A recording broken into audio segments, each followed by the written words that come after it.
Good morning dear student. हमारे इस are Chauhan classes में सभी स्टूडेंटों का स्वागत है। वेलकम है, मोस्ट वेलकम करते हैं। आज से हमने बोर्ड एग्जाम संबंधी क्लास 10th और 12th के लिए 12th के बच्चों के लिए ऑनलाइन क्लास चालू किया है, जिसमें मैंने सबसे पहले आज रसायन विज्ञान का सब्जेक्ट लगाया है।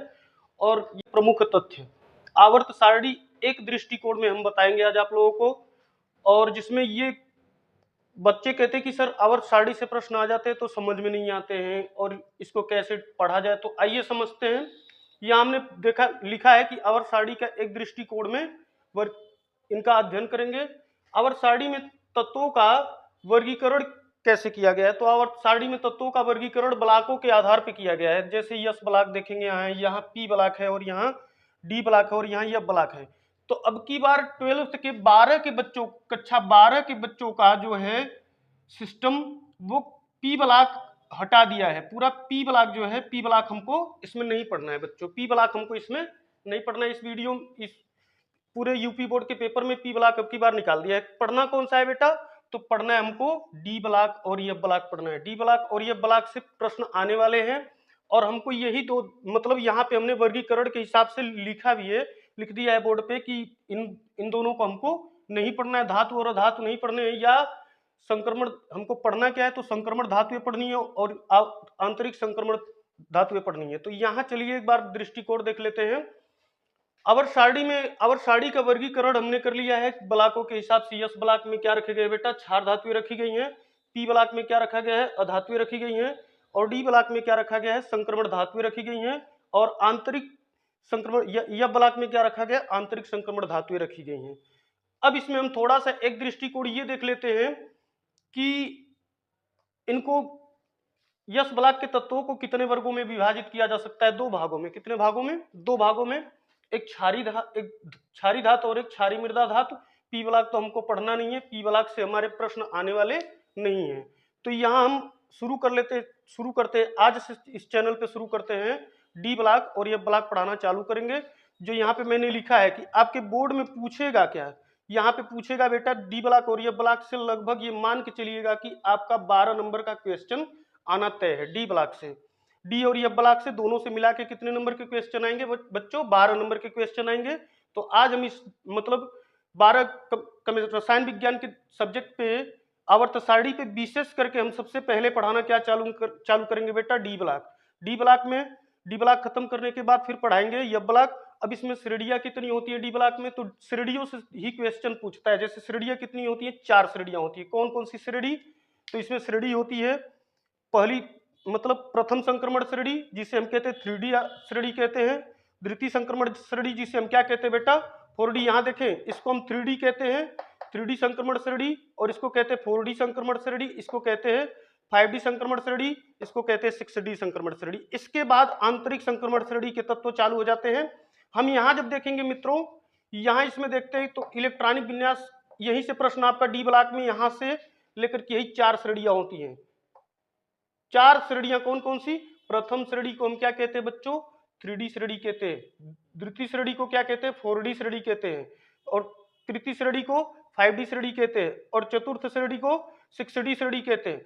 अब इनके बारे में एक आइडिया बता दे रहा हूं। 3D या प्रथम संक्रमण श्रेणी किसे कहते हैं? जिनका इलेक्ट्रॉनिक विन्यास करने पर लल्ला उनके अंतिम उपकोष 3D में 1 से लेकर के 10 इलेक्ट्रॉन प्रवेश पाते हैं, उन्हें हम क्या कहते हैं? 3D संक्रमण श्रेणी कहते हैं। क्या कहते हैं? 3D संक्रमण श्रेणी कहते हैं। और जिनके बाह्यतम कोष में, यानी कि समझ लीजिए कि 21 से लेकर 30 तक तत्वों का जब इलेक्ट्रॉनिक विन्यास करते हैं तो इनका इलेक्ट्रॉनिक विन्यास, इनके अंतिम उपकोष किसमें प्रवेश पाता है बेटा? डी में ना। तो 1 से लेकर के 30 इलेक्ट्रॉन जब प्रवेश पाता है तो 21 से लेकर 30 तक के तत्वों को हम क्या कहते हैं बेटा? प्रथम संक्रमण श्रेणी कहते हैं। और दूसरा, जिनका इलेक्ट्रॉनिक विन्यास उनके 4D वाले उपकोष में प्रवेश पाता है, उन्हें हम द्वितीय संक्रमण श्रेणी कहते हैं। कितने? 1 से लेकर 10 तक इलेक्ट्रॉन। कहां से? 3D में, 4D में कितने बेटा? 1 से लेकर 10 इलेक्ट्रॉन अगर प्रवेश पाते हैं तो उन्हें हम क्या कहते हैं? 4D संक्रमण श्रेणी कहते हैं। क्या कहते हैं? 4D संक्रमण श्रेणी। आज मैं लेके आया हूं स्पेशली यूपी बोर्ड कक्षा 12 के विद्यार्थियों के लिए रसायन विज्ञान स्पेशल लेके आया हूं डी ब्लॉक। आज हम लोग क्या पढ़ेंगे मित्रों? डी ब्लॉक पढ़ेंगे। डी ब्लॉक के तत्वों का वर्गीकरण कितने भागों में किया गया है या श्रेणियां कितने कितने प्रकार की होती हैं। तो हमने यहाँ पे लिखा है बेटा श्रेणियां लिखा है डी ब्लॉक, यहाँ देखिए लिखा है कि डी ब्लॉक के तत्वों का अध्ययन। फिर उसके बाद मैंने लिखा है कि डी ब्लॉक के तत्वों का वर्गीकरण। डी ब्लॉक के तत्वों को 4 भागों में बांटा गया है। इससे पहले वाले भाग में मैंने बताया था कि डी ब्लॉक के तत्वों को कितने भागों में बांटा गया है, 4 भागों में। पहला पूछता कैसे बोर्ड वाला है, बोर्ड का एग्जामिनर आपसे पूछेगा कैसे कि यानी कि यहाँ ये इस तरीके से भी प्रश्न बना सकता है कि प्रथम संक्रमण श्रेणी या 3D संक्रमण श्रेणी के तत्वों का इलेक्ट्रॉनिक विन्यास कीजिए। तो यानी कि बेटा इस तरीके से ये प्रश्न बनाएगा, या तो कहेगा प्रथम संक्रमण श्रेणी के तत्वों का इलेक्ट्रॉनिक विन्यास कीजिए, या कहेगा 3D संक्रमण श्रेणी का विस्तृत वर्णन करें, या विस्तृत वर्णन करें। फिर इसमें कह सकता है या तो आपसे कहेगा कि द्वितीय संक्रमण श्रेणी या 4D संक्रमण श्रेणी के तत्वों का विस्तृत वर्णन करें। तो यानी कि यहां से 2 टाइप का प्रश्न बनाता है, या तो कहेगा 4D संक्रमण श्रेणी के तत्वों का विस्तृत वर्णन करें, या तो कहेगा द्वितीय संक्रमण श्रेणी के तत्वों का विस्तृत वर्णन करें। तृतीय संक्रमण श्रेणी इस तरीके से इसको भी पूछ सकता है। उसके बाद क्या है बेटा 6D। तो हम इसमें विस्तृत अध्ययन करेंगे। तो यहाँ हमने आज लिखा है बोर्ड पे, और इनका इलेक्ट्रॉनिक विन्यास भी करेंगे। क्या करेंगे, इलेक्ट्रॉनिक विन्यास करेंगे। इसमें तत्व कौन कौन से होते हैं और तत्व का इलेक्ट्रॉनिक विन्यास करेंगे। इसमें 2-3 टॉपिक ऐसे बताएंगे कि जो आपको कॉपी करने की जरूरत नहीं, जो आपको नकल करने की जरूरत नहीं है या कॉपी करने की जरूरत नहीं है। थोड़ा सा आइडियोलॉजी लगाएंगे कि लास्ट में क्या करना है हमको, बीच इनका इलेक्ट्रॉनिक विन्यास करते समय कि हमको लास्ट वाले कोष का ही इलेक्ट्रॉन भरना है, बाकी सब बीच वाले वैसे उतारते चले जाते। कहां तक, 21 से लेकर 30 तक तत्वों तक हम वैसे ही तत्वों का इलेक्ट्रॉनिक विन्यास कर लेते हैं। डियर स्टूडेंट, तो हमने पिछले टॉपिक में बताया था कि मतलब संक्रमण श्रेणी की शुरुआत हमने कर ली है। प्रथम संक्रमण श्रेणी या 3D संक्रमण श्रेणी, इसके बारे में हम आज पढ़ते हैं। ये बोर्ड के एग्जाम के दृष्टिकोण से बेटा VVI है, इसको हम नोट कर देते हैं, यहाँ VVI नोट कर देते हैं। ये 2024 के एग्जामिनेशन में आएगा। 24 के एग्जामिनेशन में यहाँ पूछ देगा कि प्रथम संक्रमण श्रेणी या 3D संक्रमण श्रेणी किसे कहते हैं। तो इनकी देखिए यहाँ पे हमने परिभाषा भी लिखा है, परिभाषा लिख दिया यहाँ पे बच्चों। वे तत्व जिनका इलेक्ट्रॉनिक विन्यास करते समय उनके बाह्यतम उपकोष 3D में कितने बेटा 1 से लेकर 10 तक इलेक्ट्रॉन भरे जाते हैं, उन्हें हम क्या कहते हैं, प्रथम संक्रमण श्रेणी या 3D संक्रमण श्रेणी कहते हैं। एग्जाम्पल के तौर पे आप क्या देंगे एग्जामिनर के सामने, 21 से लेकर 30 तक, यानी कि स्कैंडियम से लेकर जिंक तक के तत्वों को हम क्या कहते हैं, प्रथम संक्रमण श्रेणी। अब इनका इलेक्ट्रॉनिक कॉन्फ़िगरेशन कर लेते हैं, थोड़ा सा इलेक्ट्रॉनिक विन्यास क्या कर लेते हैं। इलेक्ट्रॉनिक विन्यास क्या होगा स्कैंडियम का, तो देख लेते हैं 1s2 या 1s2 2s2 2p6 3s2 3p6 4s2 के बाद क्या आएगा बेटा 3d1। अब काउंट करेंगे आप तो कितने इलेक्ट्रॉन हो गए बच्चों, काउंट करेंगे तो 2 4 6, यहाँ 2 2 4 और 6 10 10 2 12 12 और इसमें 6 18 18 और 2 20 1 21। तो ये स्कैंडियम का इलेक्ट्रॉनिक विन्यास हो गया। अब चाहे तो आप इसमें इलेक्ट्रॉनिक विन्यास करने की जरूरत नहीं है, ये आप सेम यहां तक ऐसे उतार दें, यहां तक उतार दें। फिर 3D में यहां आप कितना इलेक्ट्रॉन बढ़ा देंगे 2, फिर इसका भी यहां बेटा सेम ऐसे नीचे उतार दें। फिर यहां 3D में कितने इलेक्ट्रॉन कर देंगे 23 वाले के लिए 3 कर देंगे, 3D में 3 इलेक्ट्रॉन। फिर यहाँ 24 वाले के लिए 3D में कितने इलेक्ट्रॉन कर देंगे 4, 25 वाले के लिए कितना कर देंगे बच्चों 3D में 5, और 26 वाले के लिए कितना कर देंगे 3D में 6, और 27 वाले के लिए कितना कर देंगे बच्चों यहाँ पे 3D में 7, और 28 वाले के लिए कितना कर देंगे बेटा 3D में 8, और यहाँ 29 वाले कॉपर के लिए आ जाएंगे हंसते हंसते कापर के लिए कितना करेंगे बेटा 3D में। तो यहाँ 3D में बच्चों कर देते हैं 9 इलेक्ट्रॉन 3D में हो जाएंगे। और जिंक वाले के लिए क्या कर देंगे, लास्ट में आएंगे आप यहाँ 3D में कर देंगे 10 इलेक्ट्रॉन हो गए। अब बीच वाले का सेम ऐसे ये यहां तक, कहां तक 4s तक, आप 1s से लेके 4s2 तक, 1s2 से लेके 4s2 तक आप सब में कॉमन उतारते चले जाइए, ऐसे कॉपी करते चले जाइए। और केवल डी में एक एक इलेक्ट्रॉन बढ़ाते चले जाइए। केवल डी में 21 वाले में 22 वाले में 2, 23 वाले में 3, 24 वाले में 4, 25 वाले में 5, 26 वाले में 6 और 27 वाले में 7 और 28 वाले में 8 और 29 वाले में 9 3D में, और 30 वाले में कितना कर देंगे बच्चों, 10 कर देंगे। अब कहीं कहीं पूछा जाता है यहाँ से कि इनकी संयोजकता क्या होती है। इनकी संयोजकता स्थिर नहीं होती है। क्या नहीं होती है? लेकिन तो मैं बच्चों को बताता हूँ कि इनका बाह्यतम जो उपकोष होता है वही क्या कहलाता है बेटा, उसी का इलेक्ट्रॉन क्या कहलाता है, संयोजकता कहलाता है। तो अगर देखा जाए 3D तत्वों की संयोजकता, तो निश्चित न होने के कारण यहाँ पे क्या होता है कि +2 क्या होती है, +2। तो यहाँ +2 मानी जा सकती है। इनकी संयोजकता कितनी मानी जा सकती है, एक दिन संयोजकता को भी लेकर के मैं लेक्चर पे डिबेट कर दूंगा। और ये हो गया प्रथम संक्रमण श्रेणी के तत्वों का इलेक्ट्रॉनिक विन्यास हो गया।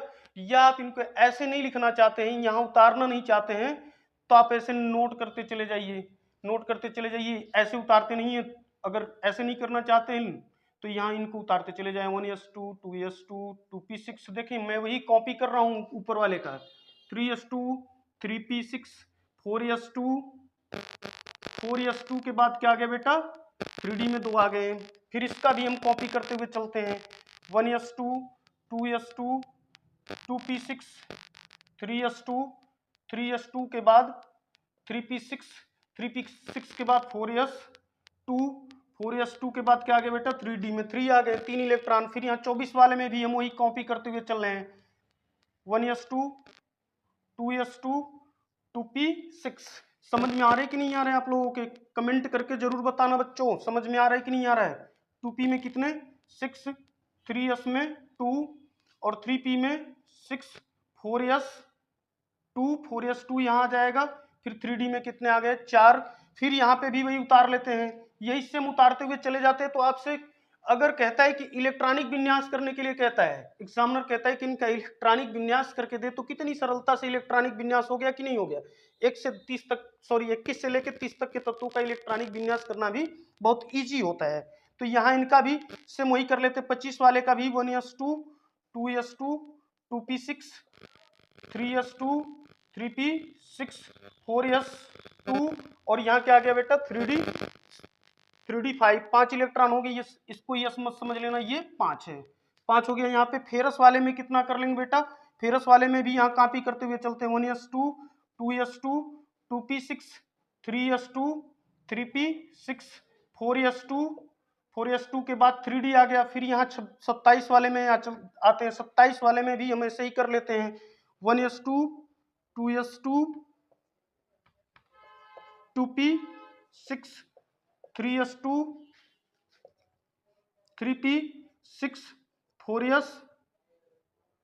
4s2 के बाद क्या आ गया 3d7। फिर इसमें भी वही कर लेते हैं बच्चों, इसमें भी वही कर लेते हैं, 1s2 2s2 2s2 2p6 3s2 3p6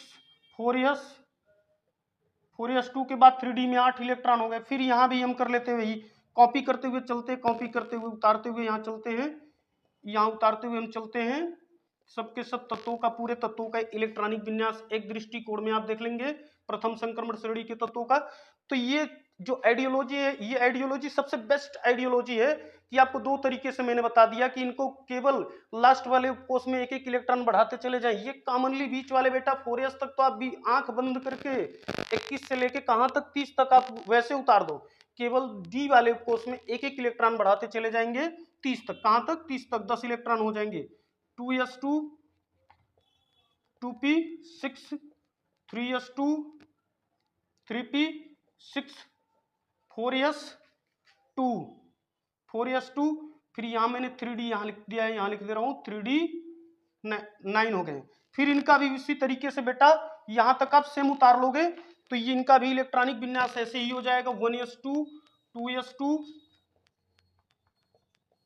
2p6 3s2 3p6 3p6 हो गए, 4s2 के बाद 3d10। तो इनका इलेक्ट्रॉनिक विन्यास हो गया कि नहीं हो गया। तो ये आज का ये बेटा लेक्चर रहा है। और चैनल को सब्सक्राइब और लाइक और सब्सक्राइब करना ना भूलें, और कमेंट करके ये जरूर बताएं कि मेरा वीडियो कैसा लगा। अगर नहीं समझ में आता है तो भी कमेंट करें, अगर कहीं भी कोई दिक्कत होती है तो कमेंट करके बताएं, फिर से मैं उस टॉपिक को रिवीजन कर दूंगा। धन्यवाद।